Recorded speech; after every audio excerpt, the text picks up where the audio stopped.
नमस्ते दोस्तों, सत्ता और समाज के किस्सों में आपका स्वागत है। दोस्तों, संविधान निर्माण समिति की श्रृंखला में आज हम बात करेंगे हरियाणा के एक ऐसे महापुरुष की जिन्होंने कलम के माध्यम से अंग्रेजी सेना के खिलाफ क्रांति की ज्वाला प्रज्वलित की, जिन्होंने अपना संपूर्ण जीवन देश के लिए समर्पित कर दिया। हम बात कर रहे हैं आजादी के महानायक लाला देशबंधु गुप्ता की। लाला देशबंधु गुप्ता का जन्म 14 जून 1901 को हरियाणा के पानीपत में हुआ।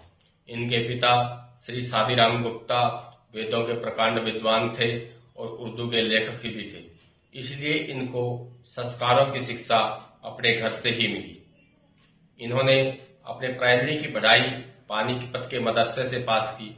उच्च शिक्षा के लिए ये दिल्ली के सेंट स्टीफन कॉलेज में चले गए, लेकिन 1919 में जलियांवाला कांड में हुई विभत्स दुर्घटना ने नरसंहार ने इनके दिल पर गहरा आघात छोड़ा। इसके कारण पूरा देश आतंकित था और इनके दिल में क्रांति की ज्वाला लहर मारने लगी, तो इन्होंने अपनी पढ़ाई बीच में ही छोड़ दी। महात्मा गांधी ने इसके खिलाफ असहयोग आंदोलन चलाया हुआ था, उसमें आपने बढ़ चढ़कर हिस्सा लिया और महात्मा गांधी उस समय भिवानी में आए थे और एक कॉन्फ्रेंस को संबोधित कर रहे थे, तो लाला देशबंधु गुप्ता ने उसमें हिस्सा लिया और क्रांतिकारी बन गई और जेल काटी।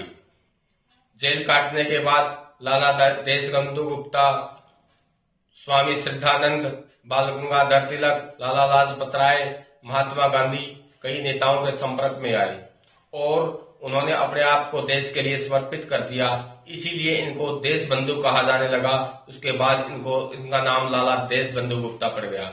बचपन में जो इनका नाम था वो लाला रतिराम गुप्ता था। 1921 में इनकी शादी 19 साल की उम्र में हो गई, जिससे इनके 4 बेटे और 5 बेटियां हुई। उसके बाद इन्होंने 1921 में ही कांग्रेस कमेटी के दिल्ली के सचिव बने और 1947 में कांग्रेस कमेटी के दिल्ली के प्रदेश के अध्यक्ष भी बने थे। 1929-30 में जब सविनय अवज्ञा आंदोलन चला, तो उसमें इन्होंने परिवार सहित उस आंदोलन का संचालन किया, जिसमें इनकी पत्नी और इनके बेटे भी थे, और आप परिवार सहित जेल में गए। विदेशी वस्त्रों की होलियां जलाई और स्वदेशी अपनाने के लिए इन्होंने लोगों को प्रेरित किया। 1923 में इन्होंने तेज नामक अखबार की स्थापना की। इससे पहले ये वंदे मातरम अखबार के संपादक थे और 1923 में इन्होंने जो तेज अखबार स्थापित किया था उसको 30 साल, अपने 100 साल पूरे कर चुका है। इसमें आर्य समाज के बहुत बड़े नेता, जिन्होंने स्वामी दयानंद के बाद आर्य समाज में जान फूंकने का काम किया था, स्वामी श्रद्धानंद के साथ मिलकर ये अखबार चलाया था। 1937 में जब देश में आम चुनाव हुए, तो पश्चिम बंगाल और पंजाब को छोड़कर हर जगह कांग्रेस की सरकार थी, लेकिन पश्चिम बंगाल और पंजाब में यूनिस्ट पार्टी की सरकार थी। पंजाब में 2 ही सीटें कांग्रेस पार्टी जीत पाई थी, जिसमें एक पंडित श्री राम शर्मा थे और दूसरे आप थे। 1942 के भारत छोड़ो आंदोलन में भी आपने बढ़ चढ़कर हिस्सा लिया और इसमें आप जेल में गए। 1946 में आप संविधान समिति के सदस्य बने और संविधान निर्माण समिति के विवादों में आपने बढ़ चढ़कर हिस्सा लिया। आपने दिल्ली को संपूर्ण राज्य बनवाने के लिए संघर्ष किया। दिल्ली में विधानसभा स्थापित करवाने में आपका अहम योगदान रहा। जितने भी केंद्र शासित प्रदेश थे, उनके प्रशासन को चलाने के लिए बनी पिट्टा भी सीता मैया कमेटी के आप सदस्य बने। आपने विभाजन के समय लोगों से शांति, जो विभाजन के समय मारकाट हुई, दंगे फसाद हुए, सांप्रदायिक झगड़े हुए, उसमें आपने लोगों से भाईचारा रखने की अपील भी की।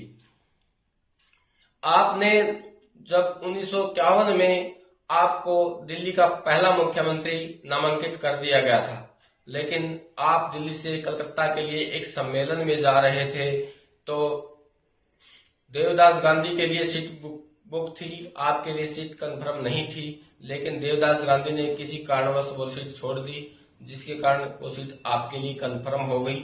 और जब जहाज कलकत्ता के लिए लैंड कर रहा था, तो बीच में वो दुर्घटनाग्रस्त हो गया। उसी में लाला देशबंधु गुप्ता की मृत्यु हो गई। देश ने स्वतंत्र पत्रकारिता और समर्पण का एक अध्याय खो दिया। आपकी मृत्यु पर देश के तत्कालीन प्रधानमंत्री पंडित जवाहरलाल नेहरू ने कंधा दिया था और ये कहा था कि आज देश की राजधानी दिल्ली सोनी हो गई। अगर उस समय आपका एक्सीडेंट नहीं हुआ होता तो आपका दिल्ली का पहला मुख्यमंत्री बनना तय था।